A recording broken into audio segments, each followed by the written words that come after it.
Is with Mity. I have to say that Mity has made such an amazing difference in this community.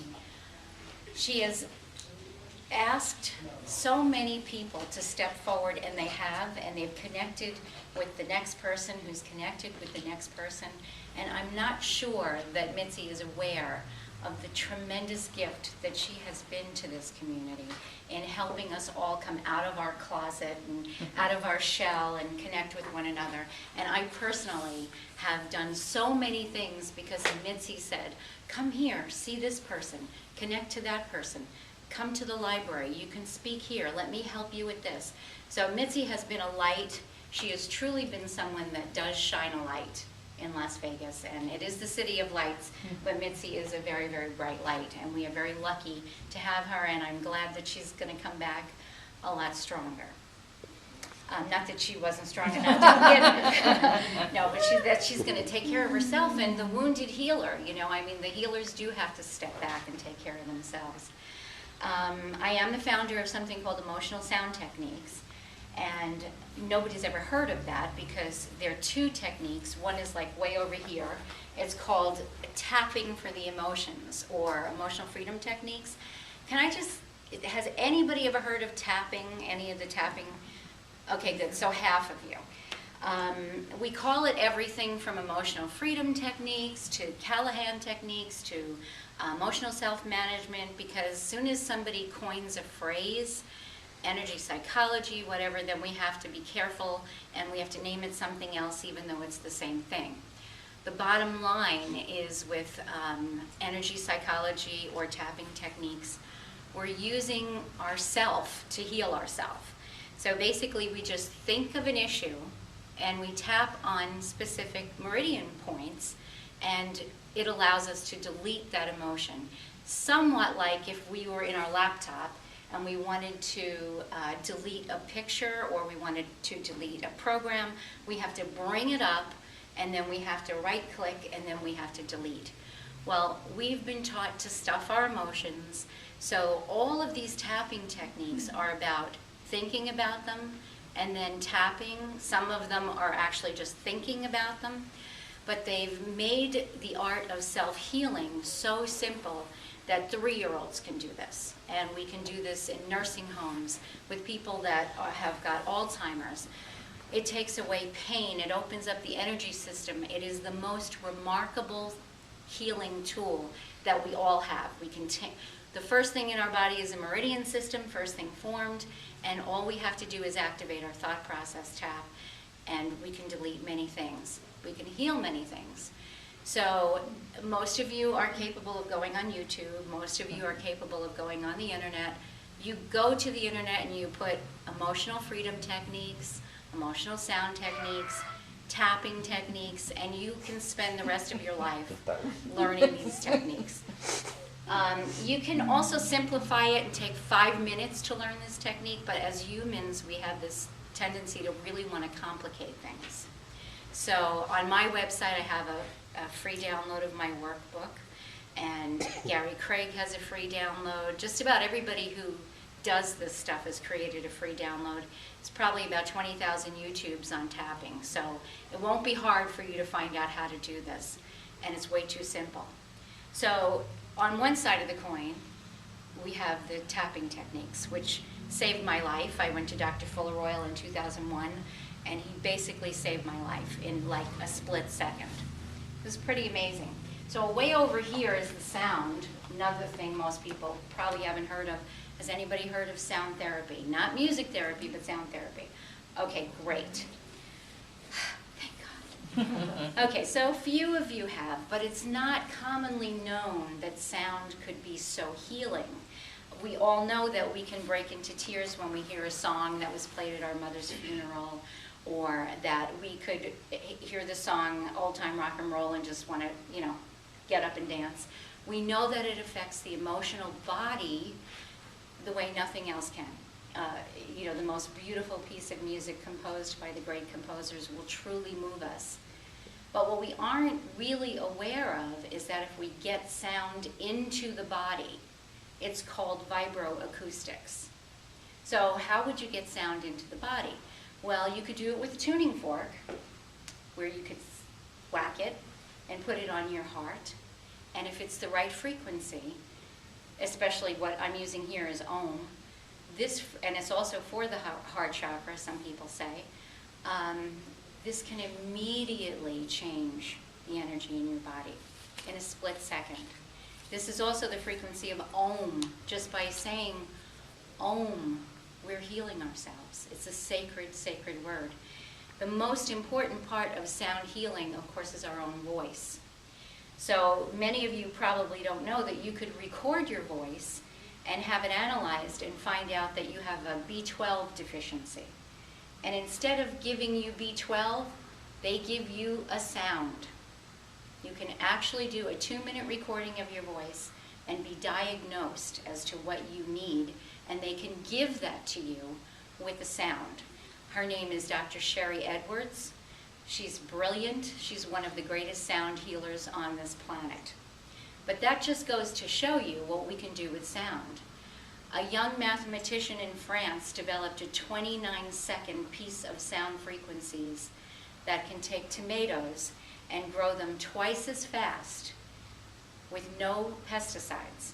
Technically, sound could heal the entire hunger problem that we have on this earth. There's something called binaural beats, where if you put one frequency in one ear and one frequency in another, can take a brain that is locked in Alzheimer's, that is locked in autism, and it can unlock it. It can take autism and heal it at the rate of 80% in less than a month. In my brochure, I have all this data. Another form of vibroacoustics would be a bed. It would be like a sound bed. They have been using at the National Institute of Health for 30 years. They put specific music into it, and it reduces pain and anxiety by 70 to 80%. The National Institute of Health has studied over 750,000 people over a 30-year journey and has nothing but outstanding results. These sound beds are used in hospitals, medical schools, by our government, the Navy, all the different armed forces use them. And I personally have 5 here in town. So luckily, if you want to try one of these beds, Karen is using one at Peggy Zellner's old location. You can go on it for 20 minutes for free. I believe Teresa Brandeis, who's another beautiful healer here in town, is going to have one of my beds. Judith Pinkerton, who happens to be the premier music therapist, is using one at her location. And I also have one at the state of Nevada, working with our children who are basically orphans. They have emotional problems, and I have one there. And then I actually have one in my own healing room. So using sound frequencies has been a passion of mine. Basically, I'm a crazy person, and I spend all of my time pulling Anne in. Oh, I found something new, you have to try this. All my friends, I started something new. So as I was using this sound bed, I thought to myself, there has to be a way that more people could afford this. I mean, this can't just be for people that have a $2,000 sound bed. So I figured out that they have these little transducers that are about the size of a, oh, what is that a size of? I don't know, big coin. And you can put them in water, so you could get the sound that goes through water into your body. These very healing frequencies that are working with the brain and that are low frequencies that are working with the body could actually go into water. So I thought I was going to electrocute myself the first time I tried it. And my husband did up my life insurance before I did it. But it turns out that it's very, very healing. So I started putting them in the bathtub, and I started putting them in crystal bowls. And then I realized I could just put them wherever the pain is, and they don't even have to be in water. So they became sustained tuning forks, so to speak, that you could use as giant acupuncture needles. So people would put them on their stomach for irritable bowel. If you're constipated, they work. They work for just about any kind of pain. They get rid of headaches almost on contact. That's how powerful vibroacoustics can be. They can kill a cancer cell with a tuning fork in a petri dish. The information of what we can heal with sound on the emotional level and the physical level is absolutely mind-boggling. And for some reason, nobody even knows about it. When I became the sound healing expert on a website, there was no definition for sound healing. There was music therapy, but there was no definition for sound healing. And yet, that's what we are. We are vibration. And I remember as a kid hearing the words, and the word became flesh. And I used to say, what does that mean?